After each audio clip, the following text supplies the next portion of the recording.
Assalamualaikum warahmatullahi wabarakatuh. Masih bersama saya dengan Dr. Eko. Pada sesi video kali ini saya akan membahas informasi yang salah seputar bagian-bagian tubuh ayam yang berbahaya bila dikonsumsi. Kenapa hal ini penting harus diluruskan? Sebagai seorang dokter hewan yang sudah lebih dari 15 tahun mendalami perkembangan genetik ayam pedaging, saya mempunyai kewajiban moral untuk meluruskan informasi yang salah tersebut. Karena hal ini amat sangat penting, harapannya informasi yang beredar di masyarakat adalah informasi yang benar. Kenapa ini penting? Hal ini bisa menyebabkan orang takut untuk mengkonsumsi daging ayam.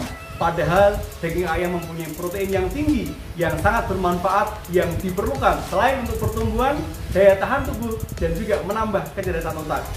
Di video sebelumnya sudah saya bahas hoax terkejam yang menyebutkan bahwa ayam broiler modern atau ayam pedaging itu diinjeksi dengan hormon, disuntik dengan hormon. Itu adalah berita bohong yang beredar dan sama sekali tanpa dasar yang jelas.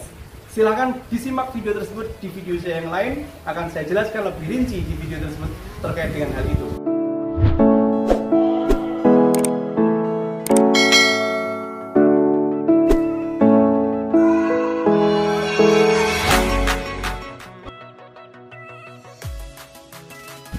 Ternyata tidak berhenti di situ saja, muncul berita hoax berikutnya yang saya juga tidak tahu persis apa yang menjadi motif di balik itu semua. Dan ini juga harus kembali saya luruskan. Mari kita simak video yang menyesatkan tersebut dan akan saya bahas satu persatu.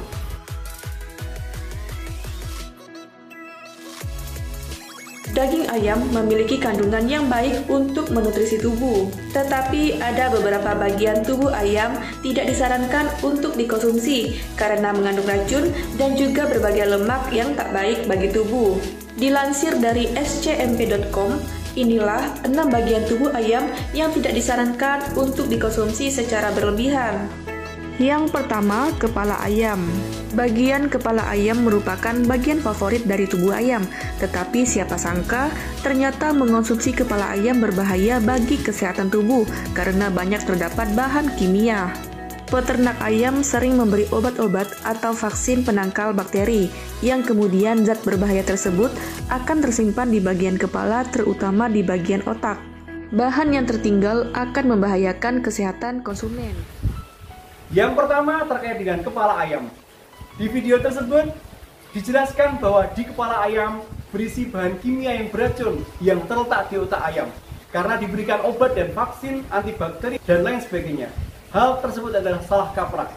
Yang benar adalah tidak ada racun kimia yang tertinggal di otak ayam. Jika ayam keracunan, maka ayam akan mati duluan bahkan sebelum ayam tersebut disembelih. Hal itu penting, harus dipahami sebagai suatu hal yang harus kita telah lebih dalam. Nice. Yang kedua adalah bahwa antibiotik di dalam tubuh ayam diberikan hanya ketika ayam sakit saja, terinfeksi oleh bakteri. Hal tersebut harus dimonitor oleh dokter hewan ketika pelaksanaan pemberian obat tersebut. Hal ketiga yang harus diluruskan adalah vaksin diberikan untuk menstimulasi kekebalan agar muncul antibodi. Hal tersebut sama dengan ketika manusia divaksin dengan COVID, muncul antibodi yang baik sehingga tahan terhadap penyakit. Dan kekebalan ayam ada di bursa fabricius dan juga di limpa, dan sama sekali bukan di otak. Kesimpulannya, otak ayam aman untuk dikonsumsi dan jangan khawatir untuk mengkonsumsi otak ayam. Yang kedua, leher ayam. Leher ayam menyimpan serta menimbun berbagai bakteri serta virus, sehingga kandungan bakteri dan virusnya akan menyebar jika seseorang sering mengonsumsi leher ayam. Leher juga memiliki banyak pembuluh darah serta kelenjar getah bening. Organ tersebut memiliki banyak bakteri dan kuman penyakit yang berdampak buruk bagi kesehatan. Yang kedua adalah leher ayam. Disebutkan di video tersebut bahwa leher ayam menyimpan banyak virus dan bakteri dan bisa menular ke manusia. Hal ini juga salah kaprah. Yang benar adalah kelenjar getah bening justru berfungsi untuk melawan bakteri dan virus dengan memproduksi zat kebal, dan itu ada di leher ayam. Kemudian yang mesti dipahami adalah pada leher ayam yang sudah dipotong, darah akan keluar dengan sempurna sehingga tidak ada tempat untuk virus atau bakteri itu berkembang, apalagi tersimpan dan membahayakan manusia. Jadi leher ayam aman untuk dikonsumsi manusia dan enak untuk dimakan.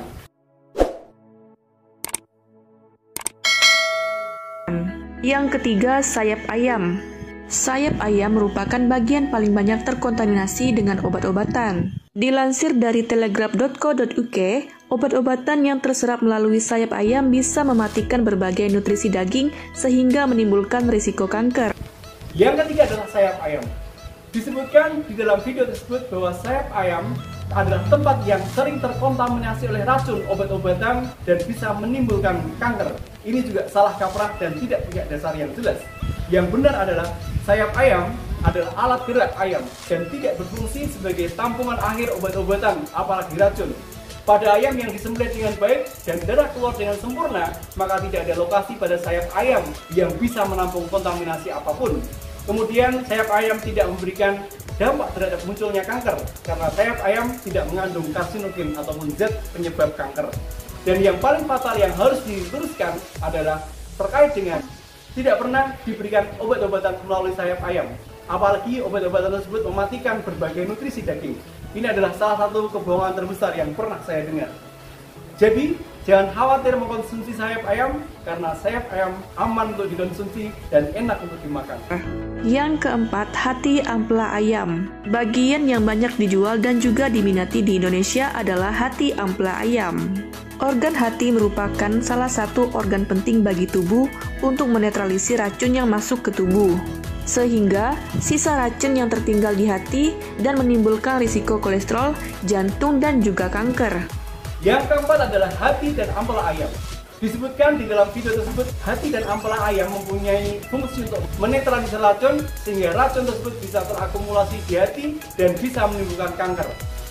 Perlu dipahami bahwa fungsi hati adalah untuk mendetoksifikasi bahan apapun yang masuk ke dalam tubuh. Pernyataan ini benar, namun yang salah adalah resiko memakan sisa racun di hati bisa menimbulkan resiko kolesterol, jantung, bahkan menimbulkan kanker. Kenapa salah? Karena ayam tidak pernah disuntikkan racun, karena selain akan membunuh ayam itu sendiri, juga akan merugikan peternak.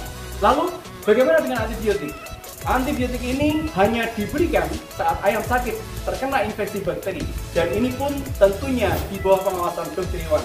Harga antibiotik yang mahal ini akan menyebabkan penggunanya akan selektif dan akan menggunakan seefisien mungkin agar tidak salah dalam memberikannya dan tidak memberikan residu yang banyak di produk-produknya.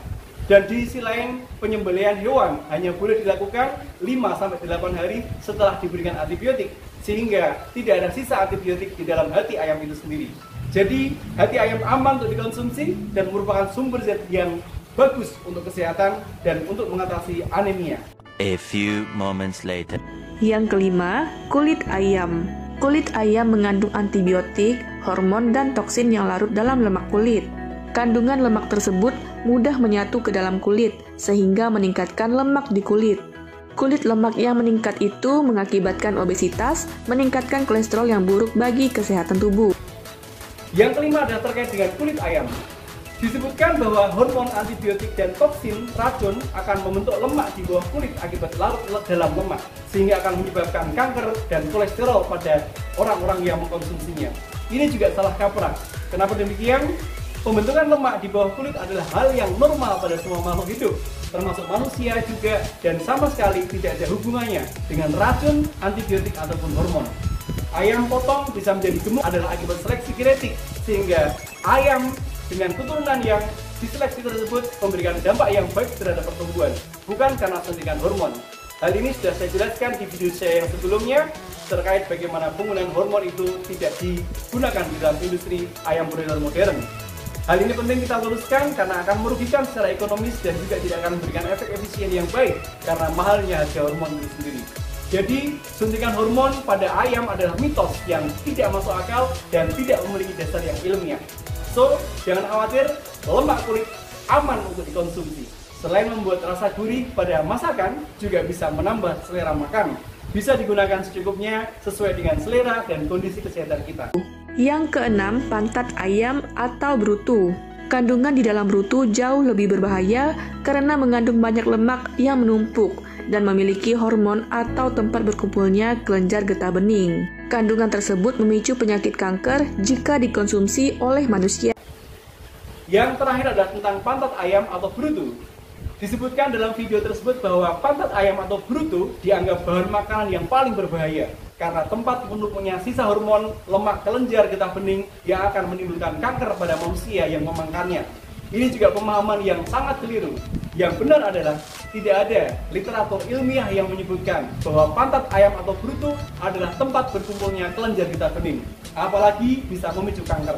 Tidak pernah ada kandungan hormon sintetis di pangkal ekor ayam ataupun kelenjar getah bening yang membahayakan manusia.